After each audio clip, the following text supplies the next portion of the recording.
Praise the Lord. मेरा नाम महेश है। आज हम परमेश्वर के वचन से सीखेंगे कि जो एक प्रभु का सेवक है, पास्टर है, उनका करैक्टर कैसा होना चाहिए, कि उनके अंदर ऐसे कौन कौन से गुण होने चाहिए। तो वो हम बाइबल से देखेंगे कि बाइबल हमें क्या सिखाती है कि प्रभु के सेवक के अंदर कौन कौन से गुण होने चाहिए। तो हम वचन से पढ़ेंगे। उसके बाद क्या हो? सुशील हो, सभ्य अतिथि सत्कार करने वाला हो। मतलब उसको ना टैलेंट हो, वो दूसरे का आदर सत्कार देने वाला हो। ऐसा ना हो कि लोग उसका सत्कार कर रहे हैं, लोग उसको आदर दे रहे हैं, बड़ी रिस्पेक्ट कर रहे हैं। यहां बाइबल कह रही है कि वो दूसरों का आदर सत्कार करने वाला हो। कौन सा? चर्च के लोगों का, कलीसियों का।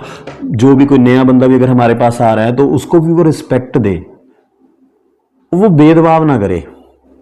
अगर ना कुछ जगह पे ऐसा भी होता है कि जिसके पास तो पैसे हैं उसको तो प्रभु का सेवक बड़ी रिस्पेक्ट दे रहा है कि चलो, जिसके पास पैसे नहीं है उसको कोई आदर नहीं है, कोई बातचीत नहीं है, कोई पूछना नहीं है।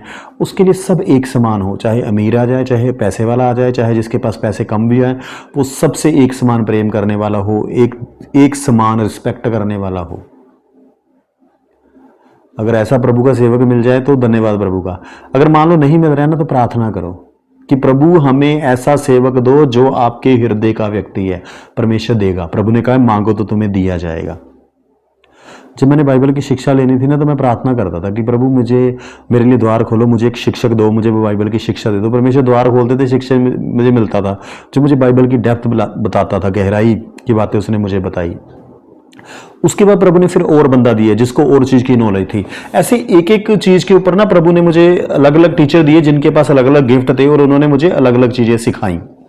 तो क्या होना चाहिए प्रभु के सेवक के अंदर? क्या होना चाहिए? अतिथि सत्कार करने वाला और सिखाने में निपुण हो। एक ना उसके पास बाइबल का ज्ञान होना बहुत जरूरी है। अगर उसके पास बाइबल का ज्ञान नहीं है ना, दूसरों को सिखा नहीं पा रहा है, सवालों का उत्तर नहीं दे पा रहा है, तो फिर वो अकॉर्डिंग टू बाइबल करैक्टर सही नहीं है। कि उसके पास बाइबल की नॉलेज होनी चाहिए, बाइबल की ट्रेनिंग ले रखी हो तो अच्छा है, बाइबल के वचनों के ऊपर चलने वाला हो और दूसरों को सिखाने में भी निपुण हो। मतलब उसको प्रभु ने टैलेंट दे रखा कि दूसरों को वो बेहतर तरीके से वचन सिखा पाए। अगर उसके पास नॉलेज नहीं है, अच्छा वचन में ना कॉम्प्रोमाइज ना करता हो। अगर वचनों में कॉम्प्रोमाइज करने वाला ना, फिर बड़ी प्रॉब्लम है। अगर ऐसा सेवक दिख रहा है तो दूर ही रहो। मैं तो यही एडवाइस दूंगा, जो वचनों में कंप्रोमाइज कर जाए, वचन के ऊपर चलने वाला हो। सिखाने में उसके पास बाइबल का ज्ञान होना चाहिए, बाइबल की नॉलेज होनी चाहिए। ऐसे सेवक के अधीन रहिए। और उसके बाद आ गया पियक्कड़ या मारपीट करने वाला ना हो। यह ना बहुत महत्वपूर्ण चीज है। प्रभु का सेवक लड़ाई झगड़ा करने वाला ना हो, माफ करने वाला हो। अगर वो पियक्कड़ है, अगर कोई नशा करता है, चाहे दारू का ही नशा करता है, तो उससे भी दूर ही रहिए। जी बाइबल मना करती है। बाइबल कह रही पियक्कड़ नहीं होना चाहिए और मारपीट करने वाला भी नहीं होना चाहिए। अगर पियक्कड़ या मारपीट करने वाला है तो हमें उससे भी दूर ही रहना है। लड़ाई झगड़ा करने वाला ना हो और ना झगड़ालू हो, वरना कोमल स्वभाव का हो। प्रभु के सेवक के अंदर ना कोमल स्वभाव होना चाहिए। उसके अंदर ना पवित्र आत्मा के फल दिखने चाहिए। प्रेम, आनंद, शांति, धीरज, कृपा, भलाई, ये सारी बातें उसके अंदर दिखनी चाहिए। और लड़ाई झगड़ा करने वाला ना हो। अगर लड़ाई झगड़ा करने वाला है ना, झगड़ालू है, किसी को माफ ही नहीं करता है, उससे भी दूर ही रहो। देखो प्रभु ने हमें सिखाया, हमें सबको क्षमा करना है, सबको माफ करना है। हमें किसी के साथ लड़ाई झगड़ा बिल्कुल भी नहीं करना है। इस बात का हमें ध्यान रखना है। बाइबल कह रही है कि प्रभु का सेवक झगड़ालू नहीं होना चाहिए और धन का लोभी ना हो। ऐसा ना हो कि बस पैसों के मामले में आपको डराता रहे। आप दशमांश दीजिए, अगर नहीं देंगे तो शराब आएंगे। देखो बंदा खुशी से अपनी मर्जी से देने चाहिए। हम किसी के ऊपर प्रेशर नहीं डाल सकते कि आपने देने ही देने हैं जी। बंदा अपनी इच्छा से दे, खुशी से दे। खुशी से देगा ना बंदा, तो वो प्रभु के सेवक को भी ब्लेस करेगा और वो प्रभु उसको भी ब्लेस करेगा जो दे रहा है। अगर वो खुशी से नहीं दे रहा, प्रेशर डाल के दे रहे हैं, तो वो कुड़कड़ा के देगा, उसको भी कुछ बेनिफिट नहीं मिलेगा। जिसको मिल रहा है उसको भी कोई फायदा नहीं होगा, वो भी उसको सही तरह से यूज ही नहीं कर पाएगा प्रभु के राज्य के लिए। तो प्रभु का सेवक ऐसा होना चाहिए, धन का लोभी नहीं होना चाहिए। बाइबल कह रही है।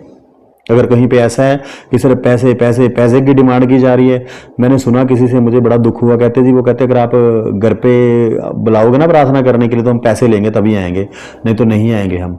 क्या ये अकॉर्डिंग टू बाइबल है? कहते आपको बुकिंग करवानी पड़ेगी। मुझे बड़ा सुन के दुख हुआ है। प्रभु यीशु मसीह ने तो कभी ऐसा बोला नहीं। बाइबल में हमने पढ़ा है कि प्रभु ने बोला है कि मेरे चेलों से पहले बुकिंग करवाओ, पर्ची कटाओ पहले, फिर मैं तुम्हारे घर पे आऊँगा। प्रभु यीशु मसीह सीधे जाते थे, कहते चल मैं तुम्हारे घर पे चलता हूँ। तो प्रभु के सेवक के अंदर भी वही होना चाहिए।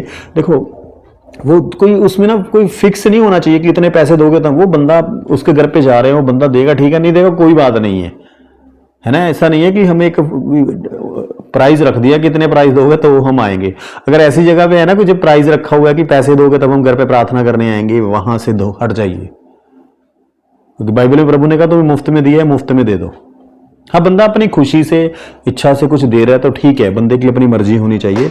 वहां पे हमें पैसों का लोभी बंदा नहीं होना चाहिए। और एक चीज़ का और ध्यान रखना है, मैंने देखा है कई जगह पे कि पैसे का लेन देन ना करने वाला हो। कलीसिया से पैसे उधार लिए बाद में वापस ही नहीं करने, फोन ही नहीं उठाना। ये ऐसे जो काम करते हैं ना, वहाँ रहने से आपको आशीष नहीं मिलने वाली, अपना मन ही दुखी करोगे। तो उनसे किनारा ही कर लो।